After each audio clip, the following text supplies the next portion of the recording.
नमस्कार दोस्तों। भारतीय साक्ष्य अधिनियम की सीरीज को आगे बढ़ाते हुए आज हम बात करेंगे सेक्शन 74 भारतीय साक्ष्य अधिनियम, जो इंडियन एविडेंस एक्ट में भी 74 ही हुआ करती थी और जहां पर बताया गया है कि पब्लिक डॉक्यूमेंट कौन कौन से डॉक्यूमेंट कहलाएंगे, लोक दस्तावेज कौन से दस्तावेज होंगे। अब इसी सेक्शन में बताया जाएगा कि प्राइवेट डॉक्यूमेंट भी कौन से डॉक्यूमेंट होंगे। इनके पीछे क्या पर्पज है कि डॉक्यूमेंट को public document and private document के फॉर्म में डिवाइड किया जा रहा है, इसके पीछे का उद्देश्य जो ऑब्जेक्टिव है वो हमने लास्ट वीडियो में देख लिया है। और ब्रीफ में मैं अगर आपको बताऊं तो पब्लिक डॉक्यूमेंट्स की ऑथेंटिसिटी बहुत ज्यादा होती है, क्योंकि कहीं ना कहीं, मैं एग्जैक्ट नहीं कह रहा हूं, कहीं ना कहीं पब्लिक ऑफिसर ने इनको बनाया होता है और पब्लिक ऑफिसर की कस्टडी में ये रहे होते हैं। इसलिए ये माना जाता है कि क्योंकि पब्लिक ऑफिसर इंडिपेंडेंट पर्सन होता है तो वो गलत रिकॉर्ड तैयार नहीं करेगा। दूसरा, पब्लिक ऑफिसर की कस्टडी में होता है तो इनके साथ जो छेड़छाड़ होने के चांसेस हैं वो भी कम हो जाते हैं। तो ऐसे डॉक्यूमेंट्स को जब कोर्ट में एज एन एविडेंस देना हो तो ओरिजिनल लाने की बजाय उसकी सर्टिफाइड कॉपी कोर्ट में प्रोवाइड करा दी जाए तो भी मान लिया जाएगा कि वो एडमिसिबिलिटी उसकी होगी, मोड ऑफ प्रूफ सही है और ओरिजिनल के लिए फिर इंसिस्ट नहीं किया जाएगा। जैसा कि सेक्शन 59 भारतीय साक्ष्य अधिनियम कहता है कि डॉक्यूमेंट के कंटेंट्स को अगर आप प्रूव करना चाहते हैं तो आपको केवल और केवल प्राइमरी डॉक्यूमेंट ही देना पड़ेगा। प्राइमरी डॉक्यूमेंट मींस वो ओरिजिनल डॉक्यूमेंट जो सबसे पहले एग्जिस्टेंस में आया, उस डॉक्यूमेंट को ही कोर्ट में लेकर आना पड़ेगा अगर किसी दस्तावेज की अंतर वस्तु को आप साबित करना चाहते हैं। तो इस जर्नल रूल से हम डेविएट हो जाते हैं अगर वो डॉक्यूमेंट जो कोर्ट में प्रूव करना है वो पब्लिक डॉक्यूमेंट है। उसके पीछे के कारण कुछ यही रहे। और एक और कारण है कि दोस्तों, अगर पब्लिक डॉक्यूमेंट सपोज एक ऑफिस में जनरेट हुआ, एक ऑफिस में रखा गया है पब्लिक ऑफिसर की कस्टडी में, अब एक से अधिक कोर्ट में, एक से अधिक केसेस में इसकी आवश्यकता पड़ रही है। एक बार मान लो इसको एक कोर्ट में पेश कर दिया, फिर दूसरी कोर्ट में ले जाया जाएगा उठाकर, फिर तीसरी में ले जाया जाएगा, तो यहाँ पर जितनी बार ऑफिस से बाहर निकलेगा तो चांसेस हैं कि ये फट जाएगा, इसकी कंडीशन खराब हो जाएगी, हो सकता है कि इसमें कुछ छेड़छाड़ भी हो जाए। तो इस कारण से कहा गया कि अगर डॉक्यूमेंट पब्लिक डॉक्यूमेंट है तो उसको ओरिजिनल कोर्ट में लाने की आवश्यकता नहीं है, उसके लिए सर्टिफाइड कॉपीज दे दीजिए। सर्टिफाइड कॉपीज की डेफिनेशन कहां लिखी गई? 75 भारतीय साक्ष्य अधिनियम में। बाकी चीजें हम धीरे धीरे पढ़ते रहेंगे, बैकग्राउंड लास्ट सेक्शन में हमने पढ़ लिया था। तो अब वन बाय वन सेक्शन हम देखने जा रहे हैं और आज देखेंगे सेक्शन 74 भारतीय साक्ष्य अधिनियम। और इस सेक्शन को देखने के बाद जब हम पाएंगे कि इसके अंदर कुछ टर्मिनोलॉजी यूज हुई है, कुछ एक्सप्रेशंस यूज हुए हैं, तो उनका मीनिंग क्या होगा वो भी हम देखेंगे। और लास्ट में एक लिस्ट देखेंगे जहां पर हम ये देखेंगे कि कौन कौन से डॉक्यूमेंट्स को पब्लिक डॉक्यूमेंट कहा जा सकता है और किस किस डॉक्यूमेंट को पब्लिक डॉक्यूमेंट नहीं कहा जाएगा। तो लेट्स सी सेक्शन 74 सबसेक्शन 1।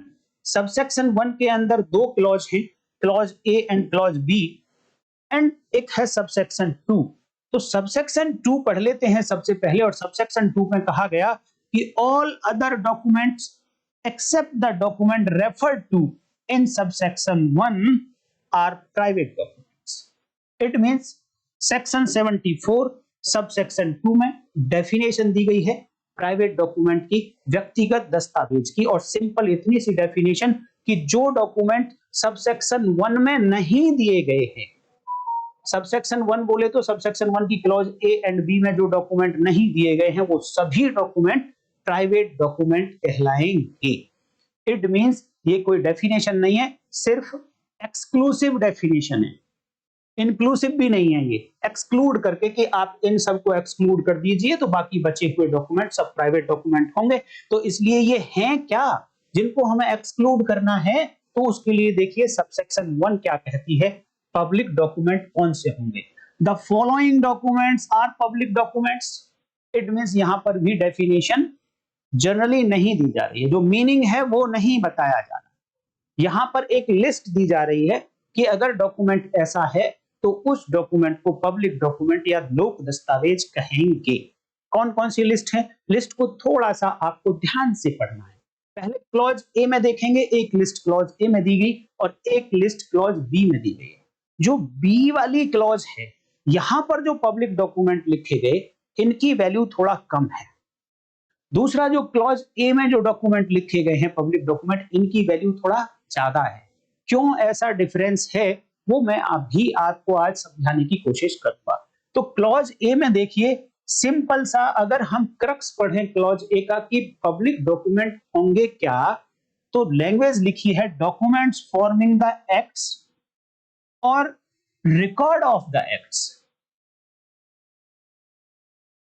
ऐसे दस्तावेज जो कार्यों के रूप में लिखे गए हैं या कार्यों के अभिलेख के रूप में लिखे गए हैं, ऐसे दस्तावेज पब्लिक डॉक्यूमेंट कहलाएंगे। तो नंबर एक बात कि पहली बात, वो दस्तावेज तो होना ही चाहिए। अब उस दस्तावेज में लिखा क्या गया है, ये डिसाइड करेगा कि वो दस्तावेज लोक दस्तावेज होगा या नहीं होगा। तो दो बातें आपको अपने आंसर में जरूर चेक करनी है, एक द एक्ट्स और रिकॉर्ड ऑफ द एक्ट्स। दोनों क्या होंगे, इनके मीनिंग, एक्ट्स क्या होंगे and records of the acts क्या होंगे, इनका डिफरेंस क्या होगा, एग्जांपल्स के साथ मैं आपको अभी बताऊंगा। दूसरा, ये एक्ट्स तो हैं या फिर रिकॉर्ड्स ऑफ एक्ट्स तो हैं, बट होंगे किसके? या मेरे एक्ट्स के रिकॉर्ड पब्लिक डॉक्यूमेंट कहलाएंगे, या आपके एक्ट्स के रिकॉर्ड पब्लिक डॉक्यूमेंट कहलाएंगे? नहीं कहलाएंगे। तो कैटेगराइज करना पड़ेगा कि वो कौन पर्सन है, कौन अथॉरिटी है जिनके एक्ट्स या उनके एक्ट्स के रिकॉर्ड पब्लिक डॉक्यूमेंट कहलाएंगे। तो उसके लिए तीन कैटेगरी बनाई गई है क्लॉज ए के अंदर, sub clause 1, sub clause 2 and sub clause 3। तो इनको आपको याद रखना पड़ेगा कि sub clause 1, sub clause 2 and sub clause 3, इन सबके साथ ही पढ़ा जाना है। डॉक्यूमेंट फॉर्मिंग द एक्ट्स और record of the acts of sovereign authority, number एक टाइप के पब्लिक डॉक्यूमेंट। संप्रभु सत्ता अधिकरण, प्राधिकरण, संप्रभु सत्ता प्राधिकरण के जो कार्य होंगे और उनके कार्यों के अभिलेख होंगे, वो पब्लिक डॉक्यूमेंट कहलाएंगे अगर वो दस्तावेज में हैं तो। अब क्वेश्चन आता है कि सॉवरेन अथॉरिटी क्या होगा, इसको मैं अभी आगे समझाऊंगा। पहले देख लेते हैं कि पब्लिक डॉक्यूमेंट क्या होंगे। तो एक टाइप के डॉक्यूमेंट हुए डॉक्यूमेंट फॉर्मिंग एक्ट्स और record of the acts of the sovereign authority. Number 2 types of public document, document forming acts और record of the acts of official bodies and official tribunals. Official bodies and official tribunals. तो दो clauses में आपको बहुत सारी बातें अभी समझ आ गई होंगी कि इनके डॉक्यूमेंट होंगे। अच्छा, ऑफिशियल बॉडी क्या होंगी, ऑफिशियल ट्रिब्यूनल क्या होंगे, मैं अभी आगे आपको अलग से समझाऊंगा, एग्जांपल के साथ समझाऊंगा। अगेन तीसरी सब क्लॉज क्या कहती है, डॉक्यूमेंट फॉर्मिंग द एक्ट्स और record of the act of public officer, acts और records of the legislative of India और फॉरेन कंट्री, एक्ट्स और records of the acts judicial of India और foreign country, and acts और records of the acts executive of India and foreign country.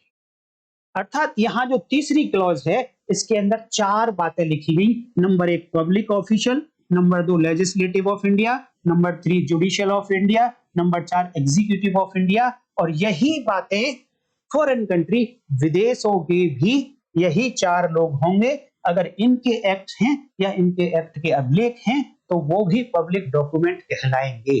Public document के पीछे का बार बार आपको एक purpose याद रखना है कि क्यों यहां पर डिफाइन किया जा रहा है पब्लिक डॉक्यूमेंट को अलग से। बेसिक जो लीगल पर्पस है वो केवल और केवल एक है कि इनके लिए सर्टिफाइड कॉपीज अलाउ की गई हैं एविडेंस में देने के लिए। अगर किसी डॉक्यूमेंट की सर्टिफाइड कॉपी आ रही है तो पार्टी क्या करेंगी, अपोजिट पार्टी क्या करेगी, इसको ऑब्जेक्ट करेगी। क्यों ऑब्जेक्ट करेगी? सेक्शन 59 बी ऐसे कहता है कि आप प्राइमरी एविडेंस लाएंगे केवल और केवल डॉक्यूमेंट के कंटेंट को यूज करने के लिए। देन वो पार्टी जो ये सर्टिफाइड कॉपी लेकर आ रही है वो ये बताएगी कि सेक्शन 59 बीएसए के होने के बावजूद भी सेक्शन 60 है और उसकी क्लॉज ई है, जहां पर बताया गया कि अगर वो document original document public document है तो फिर मैं उसके लिए सर्टिफाइड कॉपी लेकर आ सकता हूं, जो मैं लेकर आ रहा हूं।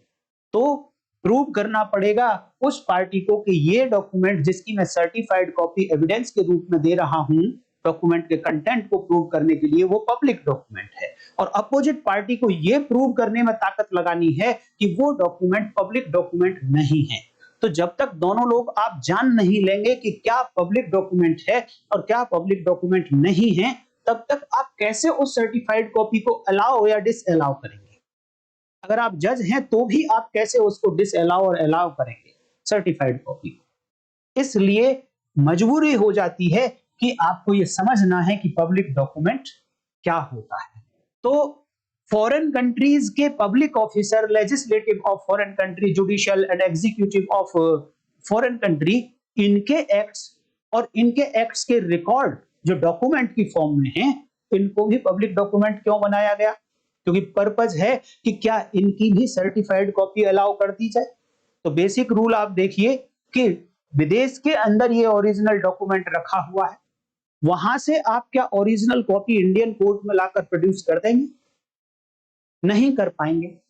अगेन वहां पर भी एक डिपार्टमेंट में ये डॉक्यूमेंट बनाया गया।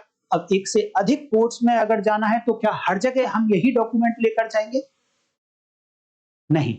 इसलिए फॉरेन कंट्रीज के भी पब्लिक ऑफिसर, लेजिस्लेटिव का और जुडिशियल और एग्जीक्यूटिव डॉक्यूमेंट, एग्जीक्यूटिव्स के एक्ट और इनके रिकॉर्ड्स को भी पब्लिक डॉक्यूमेंट बनाया गया, जिससे कि इनके लिए भी सर्टिफाइड कॉपीज एडमिसिबल कोर्ट में हो जाए, उनके लिए ऑब्जेक्शन ना हो, बशर्ते कि आपको प्रूव करना पड़ेगा कि ये पब्लिक डॉक्यूमेंट की कैटेगरी में आता है। तो सब सेक्शन 1 और क्लॉज ए जो एक टाइप के पब्लिक डॉक्यूमेंट बताते हैं, उसके अंदर भी 3 सब क्लॉज आप समझ गए होंगे, बट बेसिक क्रक्स यही है, एक्ट्स हैं और इन एक्ट्स के रिकॉर्ड हैं, और वो एक्ट और वो रिकॉर्ड किसके थे, वो ये 3 सब क्लॉजेस हैं। Sovereign authority, official body and tribunals, and ये 4 लोग, इन्होंने अगर कोई एक्ट किया या इनके एक्ट का कोई रिकॉर्ड तैयार किया गया, देन ऐसे डॉक्यूमेंट को कहा जाएगा कि वो पब्लिक डॉक्यूमेंट है। यहां पर आपने अभी तक देखिए कि कौन इन डॉक्यूमेंट्स को बना रहा है। तो कहीं ना कहीं आप पाएंगे कि सरकार, कहीं ना कहीं सरकार इसमें इन्वॉल्व होती दिखाई दे रही है। लेकिन क्या क्वेश्चन आता है कि क्या जिसमें सरकार इन्वॉल्व नहीं है, प्राइवेट पार्टी है, कोई इंडिविजुअल है, व्यक्तिगत व्यक्ति है, उसने डॉक्यूमेंट तैयार किया, तो क्या ये व्यक्तिगत व्यक्ति द्वारा तैयार किया गया डॉक्यूमेंट कभी भी पब्लिक डॉक्यूमेंट की कैटेगरी में नहीं आ सकता? आ सकते हैं, और उसी के लिए सेक्शन 74 और उसकी सबसेक्शन 1 और उसके अंदर क्लॉज बी लिखा गया है, अलग से लिखा गया है क्लॉज बी, और क्लॉज ए के नीचे है, थोड़ी वैल्यू कम आ रही है। देखना है किस तरीके से लैंग्वेज लिखी गई है कि जब प्राइवेट डॉक्यूमेंट भी पब्लिक डॉक्यूमेंट की कैटेगरी में आ सकता है क्या। तो बेसिक बात आप अपने माइंड में बैठा लीजिए कि private document generally public document की कैटेगरी में नहीं आ सकता, लेकिन लैंग्वेज देखिए, public records kept in any state और union territory of private document. अभी जब ये 74 इंडियन एविडेंस एक्ट हुआ करती थी, तब इसमें केवल और केवल एनी स्टेट था, ये और यूनियन टेरिटरी ये बाद में ऐड किए गए जब भारतीय साक्ष्य अधिनियम बना है। तो पब्लिक रिकॉर्ड्स अर्थात नंबर एक बात कि प्राइवेट डॉक्यूमेंट भी पब्लिक डॉक्यूमेंट हो सकता है, बट वो पब्लिक रिकॉर्ड होना चाहिए। नंबर एक बात, पब्लिक रिकॉर्ड होना चाहिए, लोक अभिलेख होना चाहिए। पब्लिक रिकॉर्ड क्या होता है इसको भी मैं अभी आगे आप लोगों को समझाऊंगा। जनरली आप ये समझ लीजिए, पब्लिक रिकॉर्ड का मतलब है कि जब पब्लिक ऑफिसर, पब्लिक सर्वेंट ने अपनी ऑफिशियल ड्यूटी करते हुए अगर कोई रिकॉर्ड तैयार किया था, कोई अभिलेख तैयार किया था, तो उसको कहा जाएगा पब्लिक रिकॉर्ड। तो इसमें भी आपने देखा कि कहीं ना कहीं गवर्नमेंट इन्वॉल्व, तो गवर्नमेंट के द्वारा तैयार किया गया कोई रिकॉर्ड है, लेकिन ये रिकॉर्ड क्यों रखा जा रहा है और कहां रखा जा रहा है और किसका रखा जा रहा है। ये record kept in any state, किसी भी राज्य में रखा गया, स्टेट को किसी यूनियन टेरिटरी में रखा गया ये रिकॉर्ड। लेकिन किस बात का रिकॉर्ड है, तो रिकॉर्ड्स ऑफ प्राइवेट डॉक्यूमेंट्स, जो व्यक्तिगत इंडिविजुअल्स ने डॉक्यूमेंट तैयार किए थे उनका रिकॉर्ड है यहां पर। क्या ये अपने आप में प्राइवेट डॉक्यूमेंट्स हैं? अगर प्राइवेट डॉक्यूमेंट्स को ही पब्लिक डॉक्यूमेंट बनाने की इंटेंशन रही होती लेजिस्लेचर की सीधे सीधे, तो आप लैंग्वेज में कमेंट में लिखकर बताइए कि लेजिस्लेचर क्या यहां पर वर्ड्स यूज कर सकता था। अभी लेजिस्लेचर कह रहा है कि प्राइवेट डॉक्यूमेंट के रिकॉर्ड को मैं पब्लिक डॉक्यूमेंट बनाना चाहता हूं, लेकिन मैं आपको कह रहा हूं कि सीधे सीधे प्राइवेट डॉक्यूमेंट को ही अगर पब्लिक डॉक्यूमेंट बनाने की इंटेंशन रही होती लेजिस्लेचर की, तो क्या लैंग्वेज होती। मैं कोशिश करता हूं लिखने की, आप मैं अपनी सहमति जताइए या असहमति जताइए कमेंट करके जरूर। मैं चाहूंगा लेजिस्लेचर सीधे सीधे लिख सकती थी private document kept in state और union territory. Private documents kept in any state और इन एनी यूनियन टेरिटरी, ऐसा लिख दिया होता अगर प्राइवेट डॉक्यूमेंट को पब्लिक डॉक्यूमेंट बनाने की इंटेंशन होती तो। लेकिन लेजिस्लेचर ने स्पेशल वर्ड यूज किए कि पब्लिक रिकॉर्ड तैयार किया गया है प्राइवेट डॉक्यूमेंट्स का, तो वो public record is public document, not private document kept in state is public document. No, मैं उम्मीद करता हूं कि आप लोगों को कुछ समझ जरूर आ रहा होगा कि मैं कहना क्या चाह रहा हूं। कमेंट करके आप बताइए कि आपको क्या समझ में आया है। यहां पर प्राइवेट डॉक्यूमेंट्स के रिकॉर्ड को क्यों पब्लिक डॉक्यूमेंट बनाने की कोशिश की जा रही है, ध्यान देना, बेसिक पर्पस जरूर आप याद रखिए पब्लिक डॉक्यूमेंट पढ़ते समय कि एक प्राइवेट डॉक्यूमेंट के रिकॉर्ड की सर्टिफाइड कॉपी कोर्ट में एडमिसिबल हो जाए as an evidence.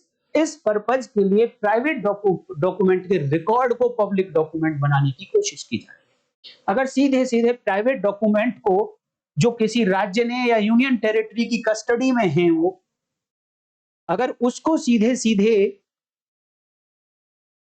Public document बना दिया जाता तो इसका मतलब ये था कि सीधे सीधे प्राइवेट डॉक्यूमेंट की सर्टिफाइड कॉपी कोर्ट में एडमिसिबल हो जाएगी इस प्राइवेट डॉक्यूमेंट के अंतर्गत लिखे कंटेंट के लिए। लेकिन एक बात बताइए मुझे कि कोई डॉक्यूमेंट जो प्राइवेट डॉक्यूमेंट है, दो व्यक्तियों ने कोई एक एग्रीमेंट तैयार किया और उस एग्रीमेंट को बैंक में रख दिया गया या सब रजिस्ट्रार के यहां पर रजिस्टर करा दिया गया है, एक कोई सेल डीड है, सब रजिस्ट्रार के ऑफिस में, गवर्नमेंट का ऑफिस है, वहां पर रजिस्टर करा दिया गया।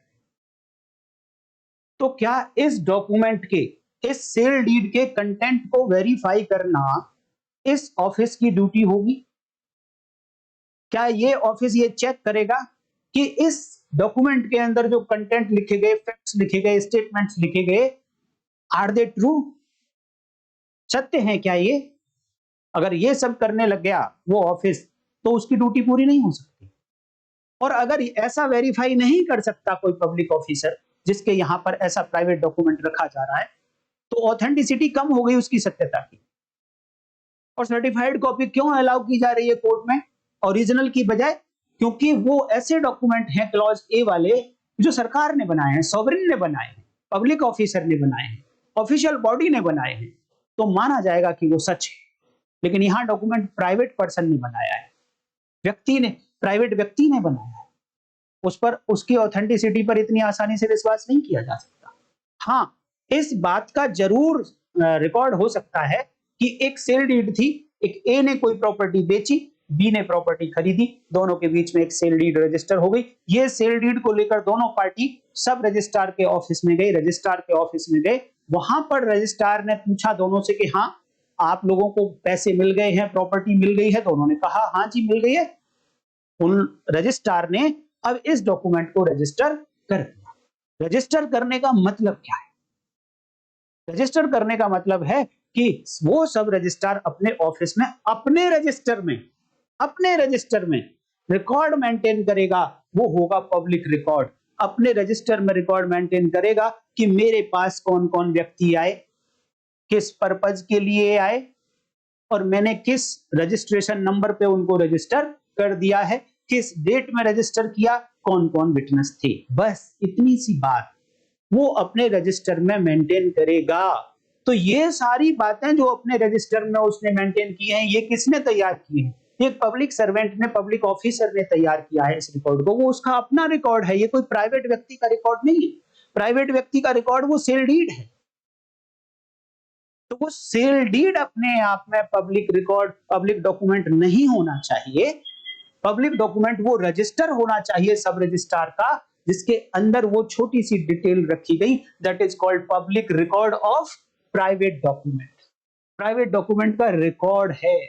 यही बात हम एक्ट और record of act of sovereign authority of public official body and official tribunals, ये उसमें भी पढ़ेंगे, बताऊंगा मैं एक्ट और रिकॉर्ड में क्या डिफरेंस है। लेकिन अलग अलग हाई कोर्ट्स की अलग अलग जजमेंट्स हैं। तो कभी कभी ये कहा गया कि अगर मान लो हम ऐसा नहीं मानते हैं, सपोज मैं एग्जांपल देता हूं कि एक प्लेंट तैयार किया गया सिविल सूट डालने के लिए, वो एक प्राइवेट पर्सन ने तैयार किया है। वो डॉक्यूमेंट कभी पब्लिक सर्वेंट ने तो तैयार किया नहीं, पब्लिक ऑफिसर ने तो तैयार किया नहीं, लेकिन वो कोर्ट में सबमिट कर दिया गया। अब पब्लिक ऑफिसर की कस्टडी में है वो प्लेंट, बट तैयार किसने किया है? प्राइवेट व्यक्ति ने। तो जब ये कोर्ट में सबमिट हो गया, केस के रिकॉर्ड का पार्ट बन गया, तो क्या अब इसको पब्लिक डॉक्यूमेंट माना जाए या ना माना जाए? अब इसकी एविडेंस किसी दूसरे मैटर में देनी है, तो क्या इसकी सर्टिफाइड कॉपी चलेगी या नहीं चलेगी? इस मामले में डिफरेंट डिफरेंट ओपिनियन आती हैं कोर्ट की। कुछ हाई कोर्ट्स कहती है कि ये पब्लिक डॉक्यूमेंट होना चाहिए क्योंकि अब पब्लिक ऑफिसर की कस्टडी में है।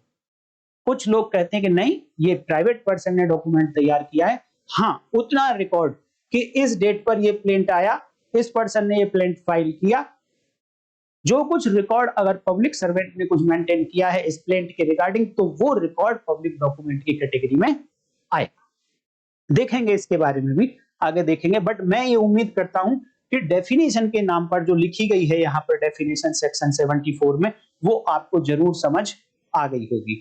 अभी मैं आपको लेकर चलना चाहता हूं कि इसमें जो वर्ड्स यूज हुए यहाँ पर, इन वर्ड्स के क्या क्या मीनिंग होंगे। तो वो कौन कौन से वर्ड्स हैं मैं फटाफट से आपको बता देता हूं। सबसे पहले मैं बात करूंगा एक्ट्स और रिकॉर्ड ऑफ द एक्ट्स क्या होंगे, फिर सॉवरेन अथॉरिटी क्या होगा, ऑफिशियल बॉडी क्या होगा, ऑफिशियल ट्रिब्यूनल्स क्या होंगे, ऑफिशियल पब्लिक ऑफिसर्स क्या होंगे, पब्लिक रिकॉर्ड तो मैं आपको बता ही चुका हूं। इसके लिए आप सेक्शन 29 बीएस से भी एक बार पढ़ के देख लेना, जो सेक्शन 35 इंडियन एविडेंस एक्ट हुआ करती थी।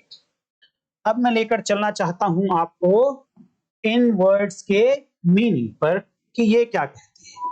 क्या क्या मीनिंग देखेंगे हम, एक्ट्स और रिकॉर्ड ऑफ एक्ट्स क्या होंगे, फिर देखेंगे सॉवरेन अथॉरिटी क्या होगा, ऑफिशियल बॉडी क्या होंगे, ऑफिशियल ट्रिब्यूनल क्या होंगे, पब्लिक ऑफिसर क्या होगा। तो सबसे पहले मैं आपको बताना चाहता हूं एक्ट क्या होगा। एक्ट की डेफिनेशन में पहले भी एक वीडियो में बता चुका हूं। एक्ट का मतलब कुछ ना कुछ एक्सर्शन हमारी तरफ से बॉडी में कुछ ना कुछ होना चाहिए, वो एक्ट कहलाता है। एक्ट से बनता है एक्शन। मैंने कोई ना कोई एक्शन किया उन अथॉरिटीज ने। अब मैंने तो, मेरे एक्ट तो पब्लिक डॉक्यूमेंट नहीं होंगे, मेरे एक्ट या मेरे एक्ट जो डॉक्यूमेंट में लिख गए या मेरे एक्ट का जो रिकॉर्ड बनाया गया, वो नहीं होंगे पब्लिक डॉक्यूमेंट। अथॉरिटी वही है। मैं तो ये एग्जांपल देके आपको समझाऊंगा एक्ट क्या होगा, रिकॉर्ड ऑफ एक्ट क्या होगा, बट लेकिन आपको ध्यान में रखना है कि वो अथॉरिटी कौन है, वो पर्सन्स कौन है। वो तीन clause, sovereign authority, official body, official tribunal, public officers, judicial, executive, ये बातें आपको याद रखनी है कि ये एक्ट और एक्ट्स, रिकॉर्ड ऑफ एक्ट्स इनके होने चाहिए। तो एक्ट क्या होता है, एक तरीके से एक्शन होता है। मैं एग्जांपल से समझाऊंगा तो आपको समझ आ जाएगा कि जज साहब ने केस सुन लिया, केस सुनने के बाद जज साहब ने जजमेंट दे दिया। अब ये क्या किया है जज साहब ने, अभी तक कोई डॉक्यूमेंट तैयार हुआ है क्या? नहीं। जजमेंट दे दिया कि ये जजमेंट है, ये डिसीजन है, जो डिसीजन दिया it is act, act of home, जज साहब का एक्ट है ये। तो जज प्रोनाउंस्ड जजमेंट, ये क्या कहलाता है, ये एक्ट हो गया। मैरिज हो गई है, मैरिज, शादी हो रही है, ये शादी होना एक एक्ट है। Casting vote in parliament, parliament में जब बिल पास होता है तो वहां पर मेंबर ऑफ पार्लियामेंट क्या करते हैं, अपनी वोट देते हैं इन फेवर ऑफ बिल और अगेंस्ट द बिल। तो ये जो वोट देने का एक्ट है, ये क्या है, ये एक्ट है। रिकॉर्ड्स ऑफ एक्ट किसको कहेंगे, रिकॉर्ड्स ऑफ एक्ट को इन्हीं एक्ट्स के रेफरेंस में हम समझेंगे। तो देखिए, making entries of such acts in a record in a document whether it is hard document और इलेक्ट्रॉनिक डॉक्यूमेंट, मतलब जो भी एक्ट हुआ, जो भी कार्य किया गया, इसके लिए एक दस्तावेज तैयार कर दिया गया है, तो वो क्या हो गया, रिकॉर्ड ऑफ एक्ट। लेकिन आप पूरी डेफिनेशन पढ़िए, यहां से आपको लग रहा होगा कि वो जो एक्ट किया गया पीछे, अकेला एक्ट, वो तो डॉक्यूमेंट नहीं है। लेकिन जब आप डेफिनेशन पढ़ते हैं तो वहां पर लिखा गया document forming acts of sovereign authority. It mean जो सॉवरेन अथॉरिटी का एक्ट था वो डॉक्यूमेंट में बदल गया है। आपको कंफ्यूज होने की जरूरत नहीं है, यहां पर रिकॉर्ड ऑफ एक्ट्स में एक्ट के द्वारा जो डॉक्यूमेंट बना है वो भी शामिल है, बट रिकॉर्ड ऑफ एक्ट्स कुछ अलग भी है, दोनों को ध्यान से समझना है। तो पहली बात, कहीं ना कहीं कोई ना कोई एंट्री की गई है उस एक्ट की, जैसे कि जज साहब ने अपना अनाउंसमेंट कर दिया, जज डिसीजन सुना दिया, लेकिन अब उस डिसीजन को जज साहब ने एक कागज पर लिख दिया, उसकी रीजनिंग लिख दी, फैक्ट्स लिख दिए और फाइनल डिसीजन दे दिया, वो जजमेंट कहलाता है, वो कागज पर लिख दिया। लेकिन एक्ट था डिसीजन देना, जो मुंह से बोलकर सुनाया, वो एक्ट किया था, बट जैसे ही उन्होंने जजमेंट में लिखा तो अब ये जजमेंट, जो रिटन जजमेंट है, वो क्या हो गया, वो दोनों बात हो गई, डॉक्यूमेंट फॉर्मिंग एक्ट हो गया या document forming records of act हो गया। रिकॉर्ड्स ऑफ एक्ट और एक्ट को, दोनों को डिफरेंस करके भी दिखाऊंगा, कभी कभी ये ओवरलैप करेंगे और कभी कभी बिल्कुल डिफरेंट भी होंगे। तो मैं मान लो इसी एग्जांपल को ऐसे समझाने की कोशिश करता हूं आपको कि एक, जब कोर्ट के अंदर प्रोसीडिंग्स चलती है, चाहे वो सिविल प्रोसीडिंग, क्रिमिनल प्रोसीडिंग्स या व्हाटएवर में भी, जब कोर्ट में प्रोसीडिंग्स चलती हैं, एक विटनेस को बुलाया गया, विटनेस को बुलाते हैं तो उसको एग्जामिन भी करते हैं, जो कुछ विटनेस ने अपना जवाब दिया तो उसकी डिपोजिशंस को लिखा जाता है कागज पर। तो यहां जो विटनेस ने बोला वो एक एक्ट है, विटनेस से जो पूछा गया वो एक एक्ट है, और इन सबको जब कागज पर लिखा जा रहा है ये एक डॉक्यूमेंट बन गया फॉर्मिंग द एक्ट। अब विटनेस से साइन करा लिए गए इसकी डिपोजिशन पर, जज साहब ने भी साइन कर दिया और इस विटनेस को कह दिया अब आप जाइए। इसके बाद जज साहब एक ऑर्डर करते हैं कि क्या क्या प्रोसीडिंग्स कोर्ट में हुई। तो सबसे पहले ऊपर लिखते हैं state versus FIR number so and so under section police station so and so. फिर वो लगाते हैं पार्टीज की अटेंडेंस, कौन कौन प्रेजेंट थे। तो जो प्रेजेंट थे कोर्ट में, ये प्रेजेंट होना अपने आप में ये एक्ट है, लेकिन इसका एक रिकॉर्ड तैयार किया जा रहा है जो जज साहब अपनी प्रोसीडिंग्स का एक ऑर्डर कर रहे हैं अलग से। वो विटनेस की डिपोजिशन अलग, जज साहब ने जो ऑर्डर किया है वो अलग है, वो है record of proceedings, record of acts. सारे एक्ट जितने भी प्रोसीडिंग में कोर्ट के अंदर हुए उन सब का कंसोलिडेटेड रिकॉर्ड है ये, कि आज की प्रोसीडिंग्स में क्या क्या एक्ट हुए, कौन कौन प्रेजेंट हुए, कौन एग्जामिन हुआ। ये लिखा जाएगा कि witness so and so was examined and discharged after examination. तो ये जो ऑर्डर किया फाइनली लास्ट में, ये रिकॉर्ड ऑफ द एक्ट्स है। और भी समझाऊंगा धीरे धीरे, आपको काफी बातें समझ आएंगी। मैरिज के केस में लेते हैं, मैरिज के केस में जो मैरिज हुई, मैरिज होने का मतलब अग्नि के चारों तरफ अग्नि को साक्षी मानते हुए जो 7 फेरे लिए गए, 7 फेरों का लिया जाना क्या हो गई, मैरिज हो गई, शादी हो गई। लेकिन ये, अच्छा, ये शादी का होना क्या है, ये एक्ट है, ये कार्य है, लेकिन इसके लिए डॉक्यूमेंट क्या होगा, इसका रिकॉर्ड क्या होगा। फोटोग्राफ ले लिया, वीडियोग्राफी कर ली, तो ये फोटोग्राफ और ये वीडियोग्राफी क्या है, ये रिकॉर्ड ऑफ दैट एक्ट है, ये रिकॉर्ड ऑफ दिस मैरिज है। जब आप मैरिज की एविडेंस देंगे तो क्या देंगे? वो फोटोग्राफ, वो वीडियोग्राफ, या फिर आप इस मैरिज को रजिस्टर करा लीजिए, तो आपको एक मैरिज सर्टिफिकेट मिल जाएगा। तो ये जो मैरिज सर्टिफिकेट मिला आपको, ये क्या है? ये रिकॉर्ड ऑफ दैट एक्ट है। ये इस बात का रिकॉर्ड है कि हाँ ये एक्ट हुआ है, ये मैरिज हुई है, तो ये रिकॉर्ड है। तो डिफरेंस आप समझ पा रहे होंगे कि एक्ट में और रिकॉर्ड ऑफ एक्ट में क्या डिफरेंस है। जो मैरिज के कॉन्सेप्ट में देखा आपने, in case of casting vote in parliament upon a bill, तो यहां पर वोट डालना, ये तो एक एक्ट हो गया। बटन दबाया मोदी जी ने, बटन दबाया राहुल गांधी ने, क्या हो गया? वोट डल गई, एक एक्शन हो गया। बट इसका रिकॉर्ड मेंटेन करना है कि टोटल कितने वोट डाले गए, total number of votes casted, कितने vote in favour of bill थे, कितने वोट अगेंस्ट द बिल थे, कितने वोट कैंसिल हुए, ये सब क्या मेंटेन कर रहे हैं हम? वोटिंग का रिकॉर्ड। तो वोटिंग एक्शन है, एक्ट है, और ये रिकॉर्ड तैयार करना, it is record of that act है। और एग्जांपल ले सकते हैं कि जन्म होना किसी बच्चे का, वो एक एक्ट है, बट उसके बर्थ का सर्टिफिकेट तैयार किया जाना एक रिकॉर्ड है।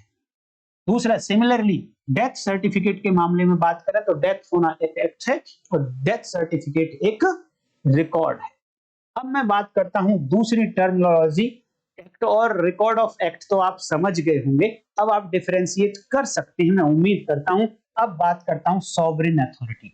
सॉवरेन अथॉरिटी अगर आप देखेंगे तो सॉवरेन अथॉरिटी फॉरेन की भी बात हो रही है and sovereign authority of India की भी बात हो रही है। तो इंडिया के मामले में हम देख लेते हैं कि सॉवरेन अथॉरिटी क्या होता है। सॉवरेन अथॉरिटी को आपने बहुत कुछ पढ़ा होगा इंडियन कॉन्स्टिट्यूशन में, तो हमारे प्रेसिडेंट साहब सॉवरेन अथॉरिटी है, यूनियन गवर्नमेंट सॉवरेन अथॉरिटी है, स्टेट गवर्नमेंट सॉवरेन अथॉरिटी है, लोकल बॉडीज, केवल गवर्नमेंट जो सेंट्रल गवर्नमेंट और स्टेट गवर्नमेंट तक ही सॉवरेनिटी नहीं रहती है, लोकल बॉडीज जो म्युनिसिपल कॉर्पोरेशंस होती हैं वो भी सॉवरेन अथॉरिटी की कैटेगरी में आती है। तो सॉवरेन जब जब आप सुनेंगे तो आपको समझ आना चाहिए, माइंड में आना चाहिए कि किसकी हम बात कर रहे हैं। पार्लियामेंट सॉवरेन अथॉरिटी है, लेजिस्लेटिव असेंबली सॉवरेन है। पार्लियामेंट ने कोई एक्ट किया, कोई लॉ पास किया, वो लॉ डॉक्यूमेंट में है तो वो उसका act, the document forming the act of parliament है, सॉवरेन अथॉरिटी है। अब इसका एक रिकॉर्ड तैयार कर लिया गया कि इस डेट पर ये बिल पास हुआ था, इस गवर्नमेंट ने पेश किया था, इतने वोट पड़े थे, इतने लोग, इतने मेंबर्स प्रेजेंट थे, इतने फेवर में, इतने अगेंस्ट, इतने कैंसिल हुए, बिल पास हुआ या नहीं हुआ, ये सब क्या है? ये record, it is a document forming record of acts of sovereign authority, that is parliament. अब बात करता हूं मैं ऑफिशियल बॉडीज। आपने देखा था ना, एक्ट और record of acts of official bodies और ऑफिशियल ट्रिब्यूनल्स, तो दोनों आपको पता होना चाहिए कि ऑफिशियल बॉडी कौन सी होंगी। कभी कभी हो सकता है कि ओवरलैप करें बातें, बट आपको पता होना चाहिए, कंफ्यूज नहीं होना, ओवरलैप करती हैं तो करें, कोई फर्क नहीं पड़ता है। ऐसी बॉडीज जो या तो कॉन्स्टिट्यूशन ने एस्टेब्लिश किया या कॉन्स्टिट्यूशन ने उनको कॉन्स्टिट्यूट किया। बॉडीज एस्टेब्लिश्ड और कॉन्स्टिट्यूटेड बाय और अंडर कॉन्स्टिट्यूशन, भारत के संविधान के अंतर्गत या संविधान के द्वारा अगर किसी बॉडी को बनाया गया था तो ऐसी सभी बॉडीज ऑफिशियल बॉडी कहलाएंगी, like UPSC, like election commissioner, like CAG. इस तरीके की जो बॉडीज हैं जो लॉ इंडियन कॉन्स्टिट्यूशन में बनाई या कॉन्स्टिट्यूट करी, एस्टेब्लिश करी, वो सब ऑफिशियल बॉडी। दूसरा, इंडियन कॉन्स्टिट्यूशन बनने के बाद अगर पार्लियामेंट ने, लेजिस्लेटिव असेंबली ने अगर कोई लॉ पास किया था और उस लॉ के आधार पर अगर कोई बॉडी को एस्टेब्लिश किया या कॉन्स्टिट्यूट किया तो वो बॉडी भी ऑफिशियल बॉडी कहलाएगी, like SEBI, like RBI, NHRC, CBI. ये सब लॉ पास करके बॉडीज को बनाया गया लॉ के अंतर्गत, तो इनको ऑफिशियल बॉडी कहा जाएगा। ऐसे बहुत सारे एग्जांपल्स आपको मिल सकते हैं, लेकिन जहां आपको लगे ऑफिशियल बॉडी चेक करना है कि ये जो डॉक्यूमेंट है ये ऑफिशियल बॉडी के एक्ट का या उसके एक्ट के रिकॉर्ड का है या नहीं, तो आप चेक करिए ऑफिशियल बॉडी बताया जा रहा है तो क्या ये सीधे सीधे कॉन्स्टिट्यूशन से बना था, या जो पार्लियामेंट या लेजिस्लेटिव असेंबली के द्वारा पास किए गए लॉ से बना था क्या, या किसी गवर्नमेंट के ऑर्डर से बना है क्या, जो गवर्नमेंट के नोटिफिकेशन से बना है क्या, इस तरीके की बातें। अगर और ज्यादा आपको पढ़ना है तो आर्टिकल नंबर 12 में जब स्टेट की डेफिनेशन पढ़ते हैं बहुत सारी बातें देखने को मिलती हैं, वो आप पढ़ लीजिए। और दूसरा, इससे भी साथ में, इसके साथ में जब भी आप आंसर लिखें तो आर्टिकल 12 में स्टेट की डेफिनेशन को भी आप बता सकते हैं। एंड सेक्शन 2 सबसेक्शन 1 और उसकी clause H of RTI act में बताया गया है पब्लिक अथॉरिटीज। ये पब्लिक अथॉरिटीज लगभग लगभग वही हैं जो यहाँ पब्लिक डॉक्यूमेंट में ऑफिशियल बॉडीज बताई जा रही हैं। अब देखते हैं ऑफिशियल ट्रिब्यूनल्स किसको कहेंगे। अगेन, ऑफिशियल का मतलब constituted by, established by Indian Constitution, established or constituted by or under any law passed by the Parliament or Legislative Assembly। तो इस तरीके से बहुत सारे ट्रिब्यूनल्स हैं अपने पास जो ऑफिशियल ट्रिब्यूनल्स कहलाएंगे, या तो कॉन्स्टिट्यूशन से बने या फिर लॉ बनाकर बनाए गए। तो एडमिनिस्ट्रेटिव ट्रिब्यूनल्स हैं, central administrative tribunals, state administrative tribunals.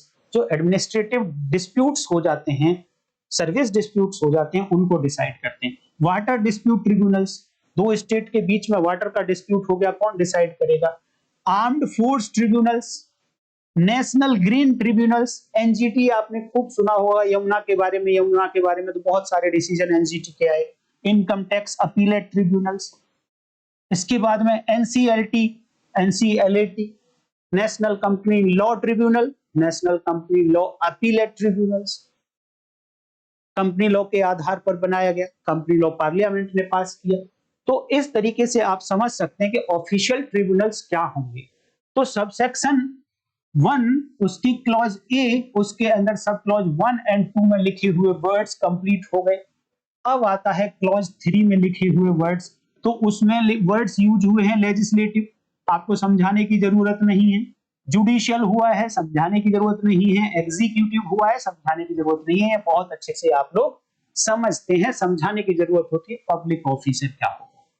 Public officer exact definition चाहते हैं आप तो सीपीसी 1908 की सेक्शन 2 और उसकी क्लॉज 17 अगर आप देख लेंगे तो वहां पब्लिक ऑफिसर की डेफिनेशन मिल जाएगी। पब्लिक सर्वेंट भी होता है पब्लिक ऑफिसर में, पब्लिक सर्वेंट की डेफिनेशन भारतीय न्याय संहिता में आपको मिल जाएगी। तो पब्लिक ऑफिसर मींस, ये कहती है ये section 2 clause 17 CPC, public officer means a person falling under any of the following descriptions, namely every judge, every member of all India service. इसी तरीके से आप देखेंगे तो लगभग वहां पर 8 कैटेगरी लिखी गई हैं। और लास्ट कैटेगरी है कि अगर गवर्नमेंट से पे लेता है वो व्यक्ति भी पब्लिक ऑफिसर की कैटेगरी में आ जाएगा। आप सीपीसी की ये सेक्शन 2 क्लॉज 17 आप खोलकर देख सकते हैं। अब जितनी एक्सप्रेशंस यहां पर यूज हुए उनके मीनिंग हम लोगों ने समझ ली। अब मैं आपको दिखाना चाहता हूं कुछ लिस्ट जिनके बारे में हमें पता लगाना है, एग्जाम में आ सकते हैं कि ये डॉक्यूमेंट पब्लिक डॉक्यूमेंट की कैटेगरी में आएंगे या नहीं आएंगे। तो पहला देखिए, an FIR registered under section 173 BNSS, जो पहले 154 सीआरपीसी हुआ करती थी, ये डॉक्यूमेंट पब्लिक डॉक्यूमेंट की कैटेगरी में आएगा। इसके पीछे का जो मुझे कारण समझ आता है, हालांकि इसके लिए जजमेंट आप पढ़ सकते हैं, Mohammad Akbar versus state of Andhra Pradesh, या आंध्र प्रदेश हाई कोर्ट की जजमेंट है 2002 की। इसके पीछे का कारण दोस्तों ये है कि जब जब एक एफआईआर रजिस्टर की जाती है तो एफआईआर रजिस्टर होने के तुरंत या लास्ट टू लास्ट 24 घंटे में इसकी एक कॉपी इलाका मजिस्ट्रेट के यहां पर भेजी जाती है। जो कंसर्न मजिस्ट्रेट होते हैं उनके यहां पर एक कॉपी भेज दी जाती है। तो कहीं ना कहीं जुडिशियल एक्ट इसमें इन्वॉल्व हो जाता है। वो मजिस्ट्रेट साहब उस पर सील लिखते हैं और उसको अपने रिकॉर्ड में रख देते हैं। इट मींस उनके यहां पर इस एफआईआर से रिलेटेड एक फाइल ओपन हो गई। तो जैसे ही एफआईआर रजिस्टर होती है उसको कहा जाता है कि ये एक पब्लिक डॉक्यूमेंट है। और अगर एफआईआर पब्लिक डॉक्यूमेंट है तो इसका मतलब क्या है, क्या इसके लिए सेकेंडरी कॉपी, सेकेंडरी एविडेंस आ सकती है, सर्टिफाइड कॉपी दी जा सकती है? बिल्कुल दी जा सकती है। Number 2, a charge sheet filed under section 193 BNSS जो पहले 173 CRPC होती थी, ये भी पब्लिक डॉक्यूमेंट है और ये बताया गया आरमुगम 20 मद्रास 189 का केस है। चार्जशीट को पब्लिक डॉक्यूमेंट बताया गया। Confession recorded by a magistrate under section 183 BNSS जो पहले 164 CRPC में रिकॉर्ड होता था, इसको पब्लिक डॉक्यूमेंट बताया गया। क्वीन एम्प्रेस वर्सेस सुंदर सिंह के मामले में 1890 का बहुत पुराना केस है। चार्जशीट को क्यों, देखिए चार्जशीट के साथ में filed under section this and, chargesheet को बनाकर अगर पुलिस ने अभी अपने पास रखा हुआ है, कोर्ट में फाइल नहीं किया हुआ है, तो मेरी ओपिनियन में वो अभी तक पब्लिक डॉक्यूमेंट नहीं। अब 164 में देखिए कहीं ना कहीं यहां पर इन सब में जुडिशियल एक्शन इन्वॉल्व हो रहा है। मैजिस्ट्रेट साहब ने जब 164 में 164 सीआरपीसी में स्टेटमेंट रिकॉर्ड किए तो वहां पर वो ऐसे रिकॉर्ड नहीं कर लेते कि उसने आया और बोल दिया। उसको जज साहब समझाते हैं कि ये तुम्हारे अगेंस्ट यूज हो सकता है, तुम बाउंड नहीं हो कन्फेशन देने के लिए, आप चाहो तो ना दें। अगर वो फिर भी तैयार होता है तो उससे पूछेंगे कि आपके अगेंस्ट यूज हो सकता है, आप फिर भी क्यों कन्फेशन देने के लिए तैयार हैं। जब वो सेटिस्फाइड हो जाएंगे कि हाँ ये कन्फेशन वॉलेंटरी है, without any pressure, coercion, threat et cetera et cetera है, तो फिर मैजिस्ट्रेट साहब उसको रिकॉर्ड करेंगे और वो अपना उस पर साइन करेंगे, मोहर लगाएंगे। देन ये कहीं ना कहीं एक जुडिशियल प्रोसेस है, देन वो डॉक्यूमेंट पब्लिक डॉक्यूमेंट की कैटेगरी में लाया जा रहा है। और कुछ डॉक्यूमेंट हैं, देखिए, depositions made by witnesses and recorded in the court. Court के अंदर अभी मैंने एग्जांपल दिया था, विटनेस आया, उसने अपनी स्टेटमेंट दी, उसको रिकॉर्ड कर लिया गया, उसने साइन किया, जज साहब ने साइन किया, अगेन कहीं ना कहीं जुडिशियरी उसमें इन्वॉल्व हो गई है। तो ये है चंद्रेश्वर वर्सेस विशेश्वर 101 IC 289। ये इस केस में ऐसा बताया गया था, इसमें कोई बहुत ज्यादा दिमाग लगाने की जरूरत नहीं है।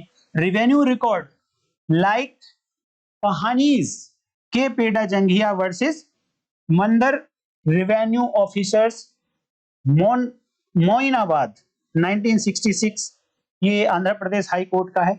इलेक्टोरल रोल जो इलेक्शन कमीशन तैयार करता है कि वोट में कौन कौन डालेंगे, वोट कौन कौन डालेंगे, इलेक्टोरल रोल, ये भी एक पब्लिक डॉक्यूमेंट की कैटेगरी में आता है। तो इलेक्टोरल रोल को सर्टिफाइड कॉपी देकर प्रूव किया जा सकता है। अभी मैं आपको कुछ बातें बताऊंगा जो पब्लिक रिकॉर्ड प्राइवेट डॉक्यूमेंट वाला होता है, उसके एग्जांपल दूंगा, बहुत अच्छा एग्जांपल होगा दोस्तों, उसको जरूर आप देखना। देखिए यहां पर कुछ डॉक्यूमेंट अब आपको मैं दिखाने जा रहा हूं जो पब्लिक डॉक्यूमेंट की कैटेगरी में नहीं आते हैं। तो statement recorded under section 180 BNSS जो 161 CRPC में रिकॉर्ड किया जाता था, ये पुलिस ऑफिसर ने रिकॉर्ड किया। विटनेस का स्टेटमेंट है, जो भी विटनेस ने बोला पुलिस ऑफिसर ने रिकॉर्ड कर दिया। क्या ये पब्लिक डॉक्यूमेंट की कैटेगरी में आएगा?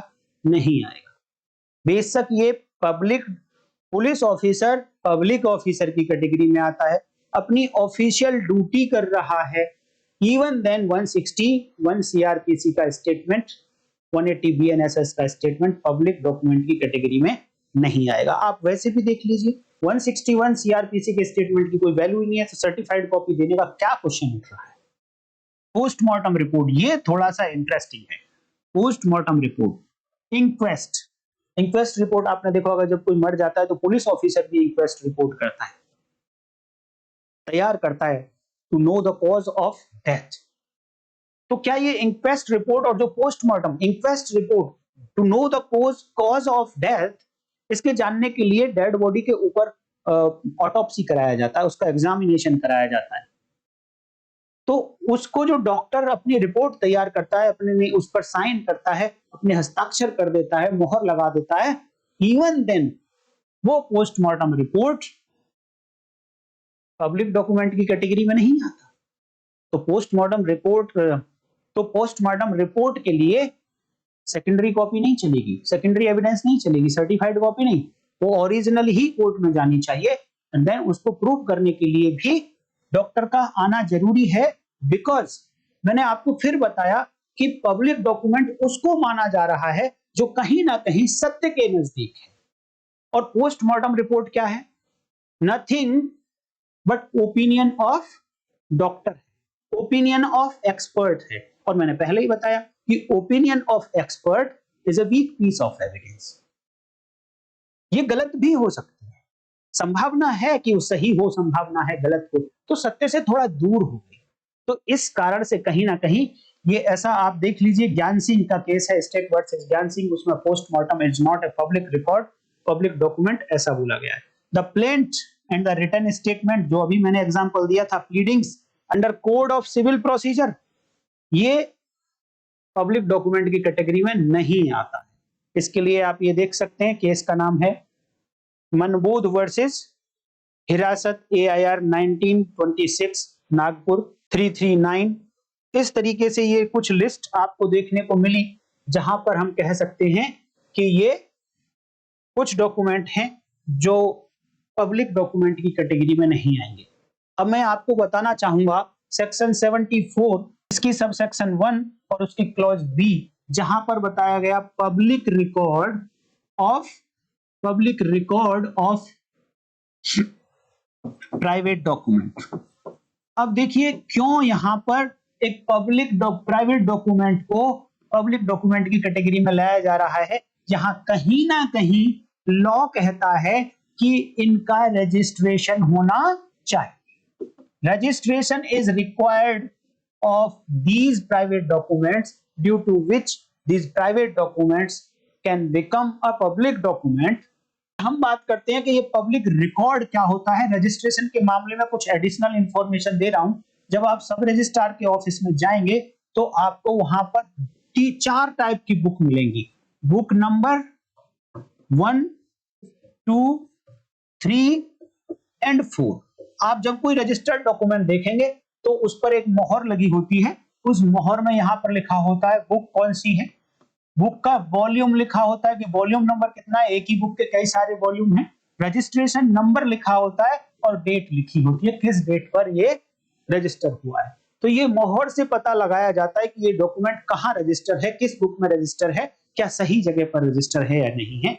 तो देखिए 4 टाइप की बुक आपको देखने को मिलेंगी। जो पहली और दूसरी बुक होती हैं, इनके अंदर पब्लिक डॉक्यूमेंट ही रजिस्टर किए जाते हैं। पब्लिक डॉक्यूमेंट ही पब्लिक डॉक्यूमेंट होते हैं, तभी इनके अंदर उनको रजिस्टर किया जाता है।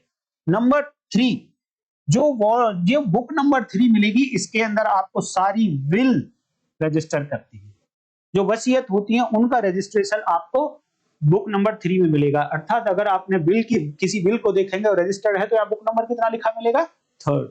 और 4th में क्या होता है, यहाँ पर GPA वगैरह रजिस्टर करानी होती है या SPA रजिस्टर करानी होती है, वो सब बुक नंबर 4 में रजिस्टर होती है।